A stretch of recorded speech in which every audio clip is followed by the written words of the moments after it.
कल के बाद से ही ये साफ हो गया कि हिंदुस्तान की तस्वीर क्या होगी। जहां कश्मीर से कन्याकुमारी तक और मिजोरम से गोवा तक लोगों का एका सामने आया।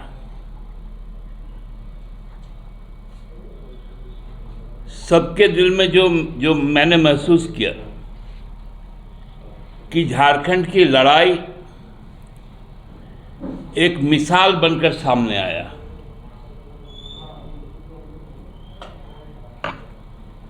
राहुल जी ने भी इस बात को कहा इशारों में कि उनके एक पूर्व बहुत वरिष्ठ नेता ने सोनिया जी के सामने जिस प्रकार जाकर हाहाकार किया कि मैं जेल नहीं जाना चाहता, इसलिए मैं कांग्रेस को छोड़ रहा हूं। इस बात को यह साबित करता है कि जो समझौता विहीन संघर्ष जिसका नारा इसी रामगढ़ में 1939 को नेताजी सुभाष बोस ने दिया था और जो एंटी कॉम्प्रोमाइज मूवमेंट कांग्रेस से निकलकर, तत्कालीन कांग्रेस से निकलकर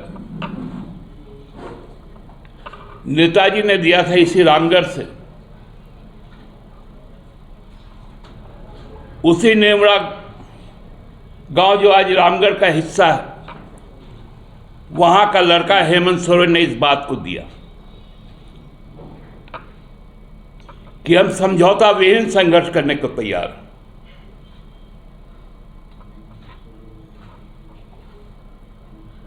हम भाजपा के साथ समझौता नहीं कर सकते, हम पूंजीपतियों के साथ समझौता नहीं कर सकते, हम अपने अस्मिता के साथ समझौता नहीं कर सकते, अपनी पहचान के साथ समझौता नहीं कर सकते। हम अपने जल, जंगल, जमीन और जानवर हम कॉरपोरेट के हाथों में नहीं दे सकते।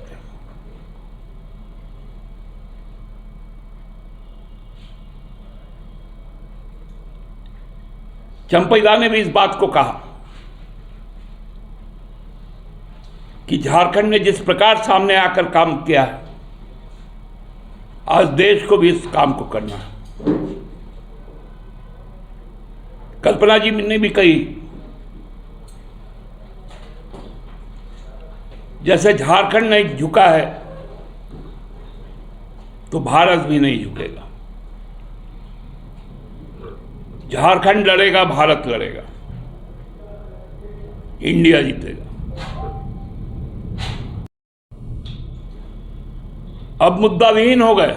आज से मैं सुबह से देख रहा था,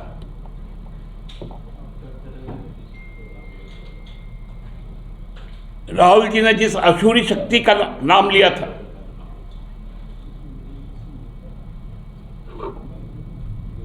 उसको किस प्रकार से ये लोग टॉस करते हैं।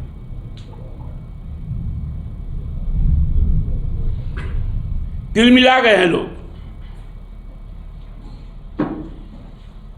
इंडिया के एका से तिलमिला गए, लोगों के महाजुटान से तिलमिला गए। आप यदि उस भीड़ में रहते तो आपको आवाज सुनाई पड़ता।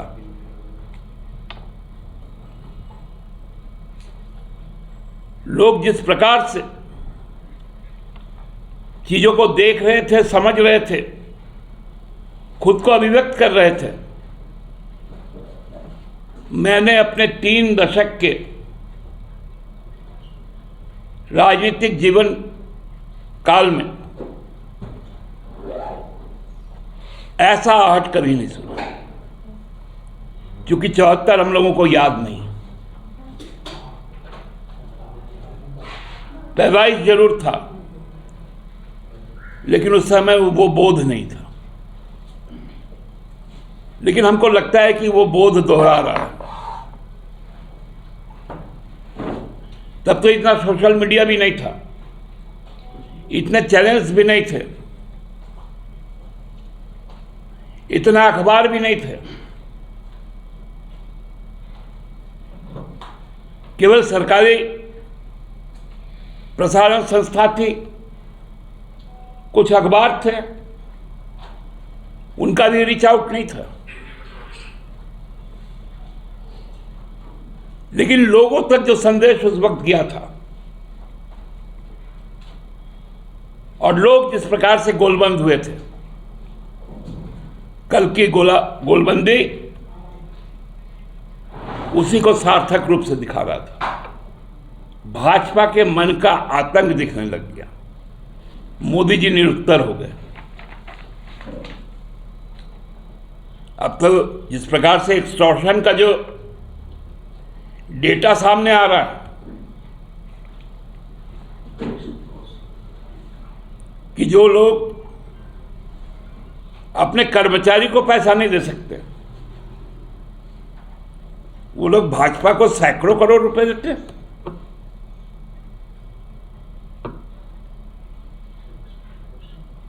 जो लोग औकात नहीं था 2 रोटी खाने का,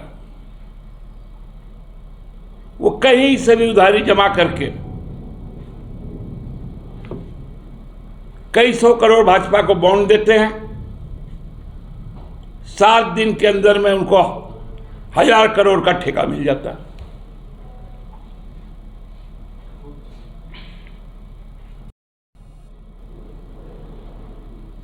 ये तो परिस्थिति है।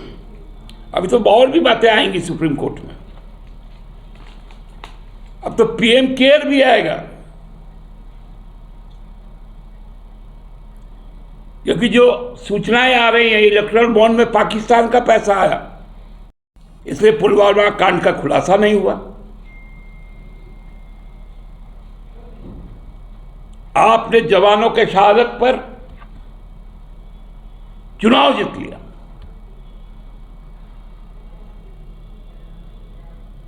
जब उस बात को वहां के राज्यपाल ने कहा तो उनको ईडी भेज दिया।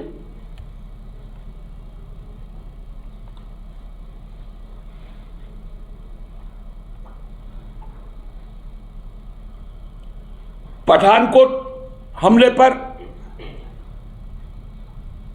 आपने पाकिस्तान के रक्षा विशेषज्ञों को अपने सैन्य हवाई अड्डे में घुसा दिया।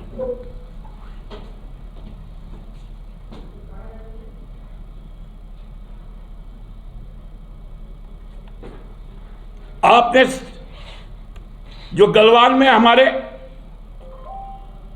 20 सैनिकों को शहीद करवा दिया।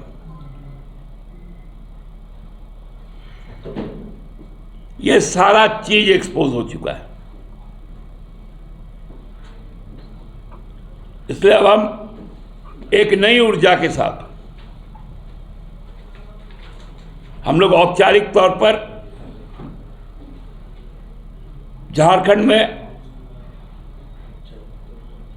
बहुत जल्द चुनाव अभियान की शुरुआत करेंगे और चुनाव वो अभियान अपने मिशन को पूरा करेगा। हमारा स्पष्ट मिशन है 4 जून को जब रिजल्ट आए तो भाजपा के पास 4 जून भाजपा गिनने लायक लोग झारखंड में ना।